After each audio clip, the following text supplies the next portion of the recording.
Vamos lá, pessoal, vamos dar continuidade aqui. Então, nós temos três procedimentos comuns, três procedimentos no Código de Processo Civil, tá? Procedimento comum, que é um só, procedimento especial e procedimento chamado procedimento de execução. Então, nós temos três procedimentos no Código de Processo Civil.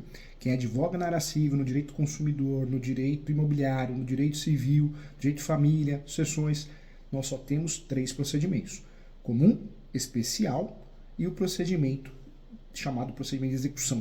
Tem que ter um título executivo judicial ou um título executivo extrajudicial. Tem que saber isso, hein? É importante, é o mínimo. Tem que saber isso, tá? Então, eu lembro uma vez, atuando em parceria com um advogado, eu lembro que o advogado falou assim para mim: nossa, doutor Júlio, tem juiz que é esquisito, né? Tem juiz que marca audiência, tem juiz que não marca audiência. E aí eu me liguei naquela época, o antigo Código de Processo Civil, não era o atual, que o colega esqueceu que tem procedimento. Tinha procedimento que tinha audiência, tinha procedimento que não tem. Naquela ocasião, o procedimento comum tinha uma subdivisão, ordinário e sumário. Então, cuidado, né? Nós temos que saber o que estamos fazendo, aonde podemos chegar, até onde podemos ir. E precisamos conhecer, de fato, os temas, né? Os temas teóricos, mas também vinculados à prática, para que a gente possa atuar com qualidade. Então, nós temos três procedimentos.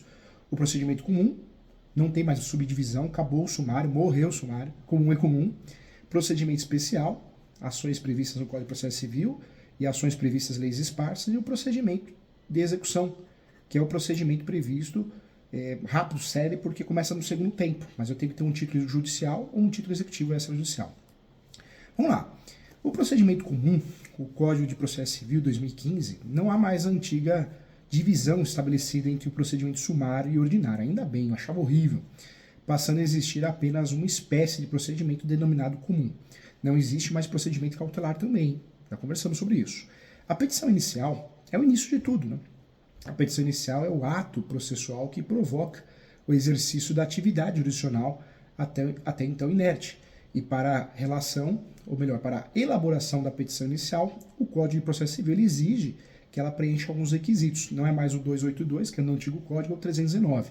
Então, o primeiro requisito da petição inicial: endereçamento, qualificação das partes, endereçamento, o fórum que eu vou mandar, né, o que eu vou encaminhar.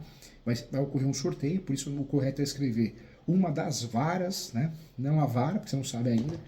A qualificação, a causa de pedir, o pedido, o valor da causa e as provas com que o autor pretende demonstrar a verdade dos fatos alegados. A opção do autor pela realização ou não da audiência também é regra de conciliação e mediação. É regra, hein? Então é importante.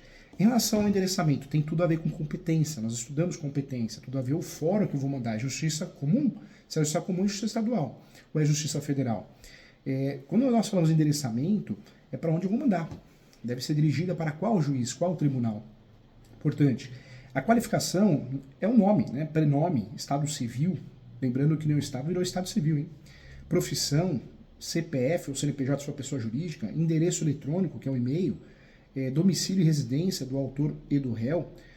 Caso não disponha das informações ora citadas, poderá o autor, na petição, requerer ao juiz diligências necessárias para a sua obtenção.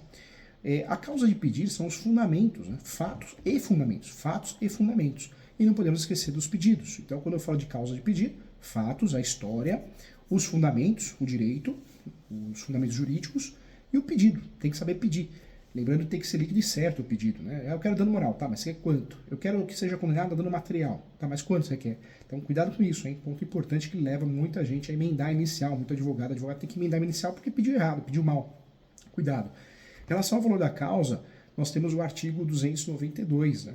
O juiz ele corrigirá o valor da causa de ofício ou por arbitramento, o valor da causa quando verificar que não corresponde ao conteúdo patrimonial em discussão, né? Ou o proveito econômico perseguido pelo autor. Em caso, ele procederá o recolhimento das custas, sempre com base no valor da causa. Isso aparece no 292. Então, por isso o valor da causa é tão importante, porque conforme o valor da causa que eu uso, tenho que usar o correto, não o que eu quero.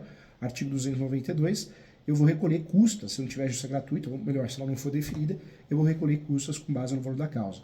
Em relação às provas com que o autor pretende demonstrar a verdade dos fatos, os fatos alegados, se não houver a indicação das provas que o autor pretende produzir, pode ocorrer a preclusão, precisa tomar cuidado. Provas orais eu apresento aonde? Na audiência de instrução e julgamento, provas orais. testemunhas e depoimento pessoal das partes e prova documental junto aos autos, né, inicial, a contestação. A opção do autor pela audiência de conciliação, né, pela realização ou não de audiência de conciliação e mediação, caso o autor não tenha interesse, deverá se manifestar expressamente na petição inicial. Tá? Outro ponto também, além dos requisitos acima destacados, a petição inicial deverá ser instruída com os documentos indispensáveis à propositura da ação. É muito importante tomar cuidado, documento ilegível, né, documento ponta cabeça, contrato faltando página, isso é muito ruim, né? Então, muito cuidado. Se o juiz verificar que a petição inicial não preenche os requisitos necessários, não contém também documentos indispensáveis para a propositura da ação, eu chamo de prova conexa, prova que eu tenho que juntar, vou pedir divórcio, tenho que juntar certidão de casamento, vou pedir pensão alimentícia, tenho que juntar prova de filiação, são documentos obrigatórios, a rescisão de um contrato, tenho que juntar o contrato, a não ser que é verbal, eu tenho que justificar, falar que ele é verbal. Então é importante. Caso não preencha os requisitos necessários, então também não contém os documentos indispensáveis para a sua propositura, apresenta defeitos e irregularidades capazes de dificultar o julgamento de mérito. E aí o juiz vai determinar, sim, determinará que o autor, no prazo de 15 dias, emende, né, ou complete, indicando com a precisão que tem que ser com os requisitos, deve corrigir e completar, tá bom? Então, importante. Eu quero destacar ainda que na petição inicial poderá ser indeferida, tá? A petição inicial, quando eu faço o protocolo, a distribuição, ela poderá ser indeferida quando contiver alguns vícios previstos no artigo 330 do Código de Processo Civil. Então, muita atenção, tem que saber disso.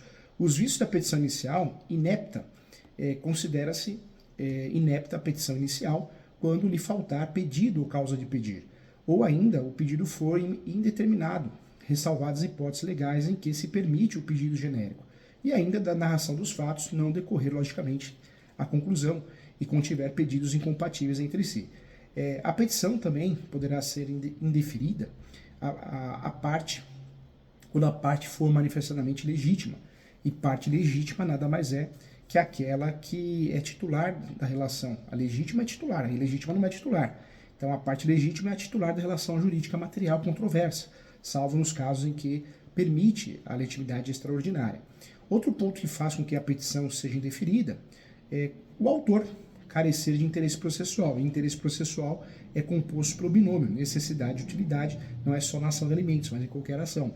Outro ponto também que faz a petição ser indeferida, quando a petição não atinge, né, não atende, não são atendidos as prescrições do artigo 106 e também 321, de acordo com o previsto no artigo 106, quando postular em causa própria, pode o advogado atuar em causa própria, pode, não existe mais receio em relação a isso, incumbe ao advogado declarar na petição inicial ou na contestação o endereço e o número de inscrição da Ordem dos Advogados do Brasil e o nome da sociedade de advogados da qual participa, se participa, para o recebimento de intimações, e se o advogado cumprir as exigências, o juiz ordenará que se supra, né, a omissão no prazo de 5 dias antes de determinar a citação do réu sob pena de deferimento da petição. Tá? Detalhe importante também, já o artigo 321 do Código de Processo Civil determina que se o juiz verificar que a petição inicial não preenche os requisitos necessários, não contém os documentos indispensáveis, né, para a propositura da ação, ou apresenta defeitos e irregularidades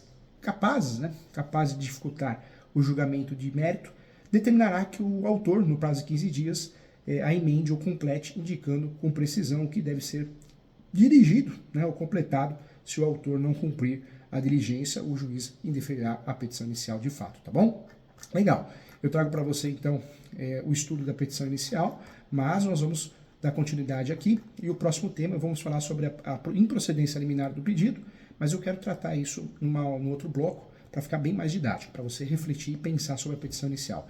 Existem vários projetos de petição inicial, PET 10, que não deve ultrapassar 10 folhas, e hoje o processo é digital, então é importante que você trabalhe muito bem com fotos, documentos, imagens, saiba trabalhar com formatação, isso ajuda muito no cenário prático também, tá bom?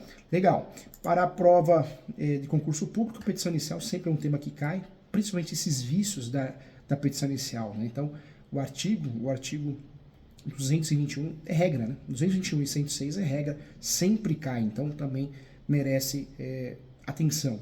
Endereçamento, então, a quem deve ser dirigido, várias especializadas, como vara de falência, vários públicos, cuidado, justiça federal é uma coisa, justiça estadual é outra, qualificação mais completa possível, causa de pedir tem que ter fundamentos, fatos, fundamentos jurídicos de pedido. O pedido sempre, nós temos que fazer um pedido bem feito, determinado.